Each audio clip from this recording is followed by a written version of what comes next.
Good morning, praise the lord. 50માના દિવસ વિશેષ. પણ પવિત્ર આત્મા તમારા પર આવશે ત્યારે તમે સામર્થ્ય પામશો અને યરુશલેમમાં, આખા યહૂદિયામાં, સમરૂનમાં તથા પૃથ્વીના છેડા સુધી તમે મારા સાક્ષી થશો. પ્રેરિતોના કૃત્યો તેનો 1 અધ્યાય અને તેની 8મી કલમ. આજનો વિચાર: પ્રભુ ઈસુ ખ્રિસ્તના પવિત્ર પાવન નામમાં, વિજયવંત નામમાં આપ સર્વને 50માના દિવસ નિમિત્તે ખૂબ સારી શુભેચ્છા અને સલામ. પવિત્ર બાઇબલમાં જૂના કરારના પ્રથમ પુસ્તક ઉત્પત્તિથી લઈને પ્રકટીકરણ સુધી પવિત્ર આત્માના કાર્યો આપણે જોઈ શકીએ છીએ. જુઓ, જેમ કે કેટલીક કલમ હું ઝડપથી તમારી આગળ રજૂ કરીશ. ઉત્પત્તિ 1 અને 2માં લખ્યું છે, અને દેવનો આત્મા પાણી પર હાલતો થયો.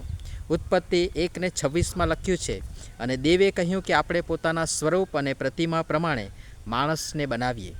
1 સમુએલ 16 અને 14માં લખ્યું છે કે સાઉલ પાસેથી દેવનો આત્મા જતો રહ્યો. અને 1 સમુએલ 16 અને 13માં લખ્યું છે કે યહોવાનો આત્મા દાઉદ પર પરાક્રમ સહિત આવ્યો.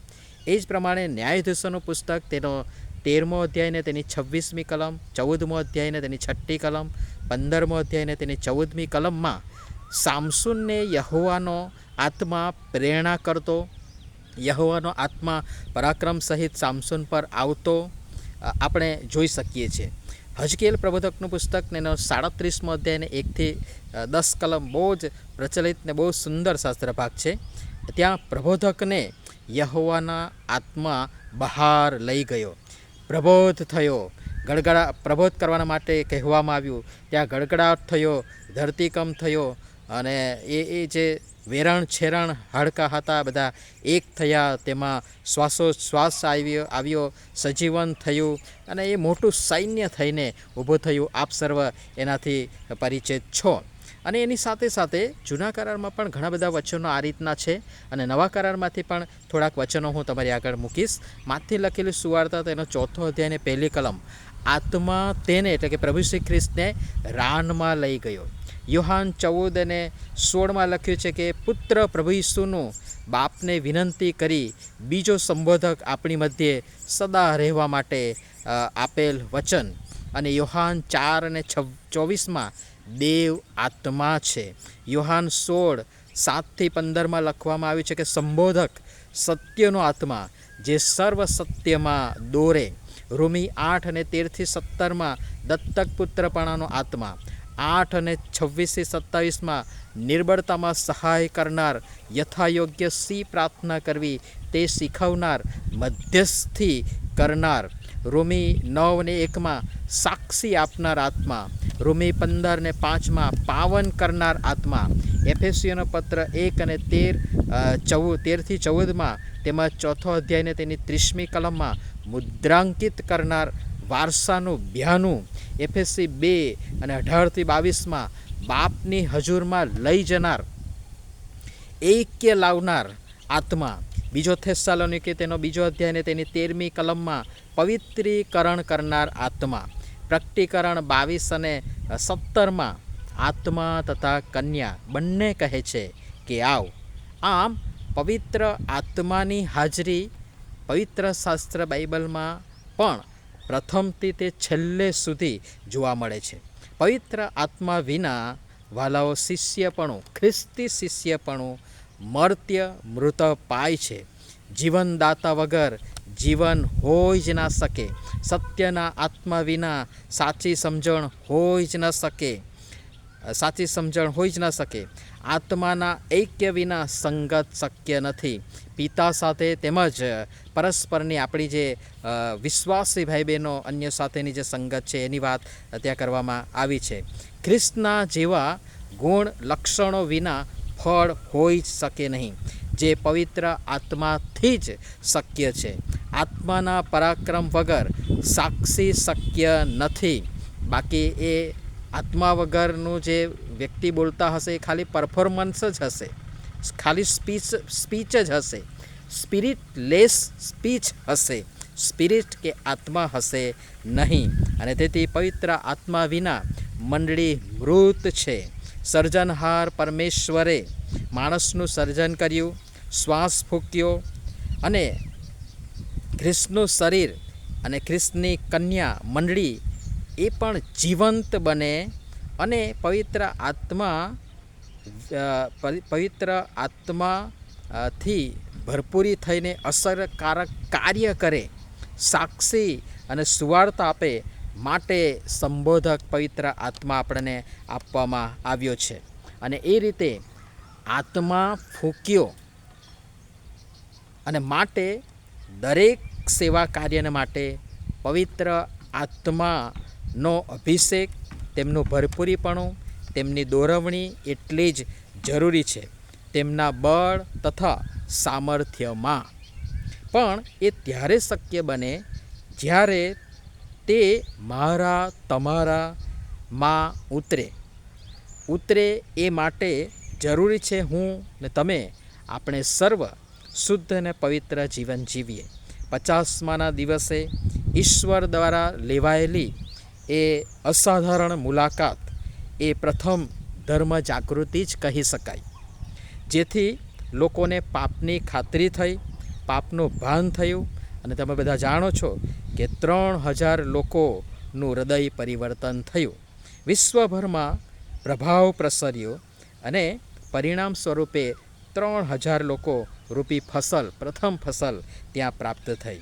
પ્રથમ સુવાર્તા સંદેશની અસર હેઠળ લોકો જાગૃત થયા, ઐક્યતા આવી અને પરિણામ સ્વરૂપે 3000 લોકો રૂપી ફસલ પ્રાપ્ત થઈ. બાબેલના બુરજના સમયે ભાષાની ગૂંચ હતી, ઊભી થયેલી ભાષાનો પ્રશ્ન હતો. યરુસાલેમમાં 50માના દિવસે એ ભાષાનો પ્રશ્ન, એ અંતરાય એ દૂર થયો, જેથી પ્રકટીકરણ 7 અને 9 પ્રમાણે સર્વ દેશોના, સર્વ કુળના, સર્વ લોકના, સર્વ ભાષાના અગણિત લોકો રાજ્યસન આગળ, હલવાનની આગળ ઊભા રહે. અને એ માટે પ્રેરિતોના કૃત્યો 2:38 મુજબ 2 બાબત કરવી જોઈએ. પહેલી બાબત, પસ્તાવો કરવો જોઈએ. બીજી બાબત, ઈસુના નામે બાપ્તિસ્મા દરેક પામે, જેથી પહેલી બાબત પાપ નિવારણ થાય. બીજી બાબત, પવિત્ર આત્માનું દાન મળે, જેથી પહેલી બાબત જેથી જે પરિણામ આવે એમાંની પહેલી બાબત આપણે પુનર્જીવિત થઈએ અને બીજી બાબત પવિત્ર આપણામાં રહે. ત્રીજી બાબત પરસ્પર આપણે ઐક્યમાં રહીએ અને ચોથી બાબત આપણે પૂર્ણ રીતે રૂપાંતર પામીએ. અને ત્યારે પ્રથમની મંડળીમાં પવિત્ર આત્માના પ્રતાપે 120 શિષ્યોમાંથી સીધા એક જ ઝાટકે 3120 થયા. 120 ગુણ્યા 26 કરો તો બરાબર આવે છે 3120. મતલબ કે સીધો 26 ગણો ઉછાળો આવ્યો. 50માનો દિવસ એ મંડળીનો જન્મદિવસ નથી, બલકે મંડળી તો શરૂઆતથી જ અસ્તિત્વ ધરાવે છે, પરંતુ વાસ્તવમાં આ દિવસે એટલે કે 50માના દિવસે તો મંડળી પવિત્ર આત્માથી ભરપૂર થઈ. પરિણામ સ્વરૂપ મંડળી પહેલી બાબત શીખનાર મંડળી બની, બીજી બાબત પ્રેમ કરનાર મંડળી બની, ત્રીજી બાબત ભજન ભક્તિ કીર્તન કરતી મંડળી બની અને ચોથી બાબત સુવાર્તા પ્રચાર કરનાર મંડળી બની. કારણ કે પવિત્ર આત્મા એ સુવાર્તા પ્રચારક આત્મા છે, જેમણે સુવાર્તા પ્રચારક મંડળી રચી અને મંડળીને એકઠી કરી. 50માના દિવસમાં પોતાની સેવા, સાક્ષી, સંગત, એકતા દ્વારા મંડળી પોતાનો વિસ્તારે એ મધ્યવર્તી વિચાર છે. પવિત્ર આત્મા મંડળીને સાક્ષી આપવા મોકલે છે, સુવાર્તા પ્રચાર કરવા મોકલે છે, જેથી નવી મંડળીઓ અસ્તિત્વમાં આવે. અને એ માટે જરૂરી બાબતો જે પવિત્ર આત્માથી ભરપૂર પ્રભુની પ્રથમની મંડળીમાં હતી તે આપણે અપનાવવાની જરૂર છે અને તે આપણે અપનાવીએ. પહેલી બાબત, તેઓ પ્રેરિતોના સંબંધમાં હતા. બીજી બાબત, તેઓ ઈશ્વર સાથેના વ્યક્તિગત ઘનિષ્ઠ સંબંધમાં હતા. ત્રીજી બાબત, તેઓ પરસ્પર એકબીજા સાથેના સંબંધમાં હતા. અને ચોથી બાબત, તેઓ અન્ય લોકોના સંબંધમાં પણ હતા, જેથી તેઓને સેવા, સાક્ષી, પ્રેમ, એકતા દ્વારા સુવાર્તા આપી શકાય. હવે આપણે પવિત્ર આત્માની 120 જણા જેમ રાહ જોતા હતા એમ રાહ જોવાની જરૂર નથી.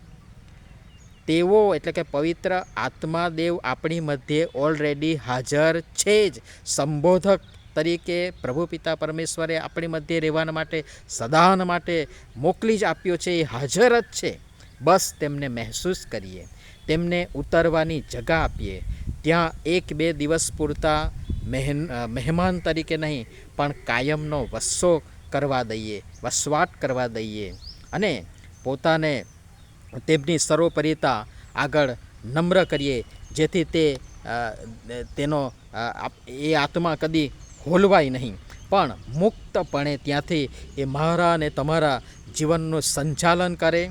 વચન, શિક્ષણ, પ્રેમભરી સંગત, જીવંત ભક્તિ, સતત વિસ્તરતો સુવાર્તા પ્રચાર વગેરે જેવા પવિત્ર આત્માની હાજરીના લક્ષણો, ચિહ્નો, કાર્યો, ચમત્કારો, કૃત્યો ફરીથી આપણા વ્યક્તિગત જીવનમાં, કુટુંબમાં, સમાજમાં અને મંડળીઓમાં જોવા મળે. માટે આવો એકવાર ફરી 50મા દિવસે પવિત્ર આત્મા દેવ, સત્યનો આત્મા, જે સર્વ સત્યમાં દોરી લઈ જાય, તેમનાથી દોરવાય, તેમની ઈચ્છા અને યોજનાનુસાર કરીએ, જેથી ફરી એકવાર એ ગડગડાટ થાય, એ ધરતીકંપ આવે, એ મૃતપાય, વેર વિખેર, એ સૂકા હાડકા સમાન મોટું સૈન્ય ઊભું થાય અને દેવના કામે લાગે.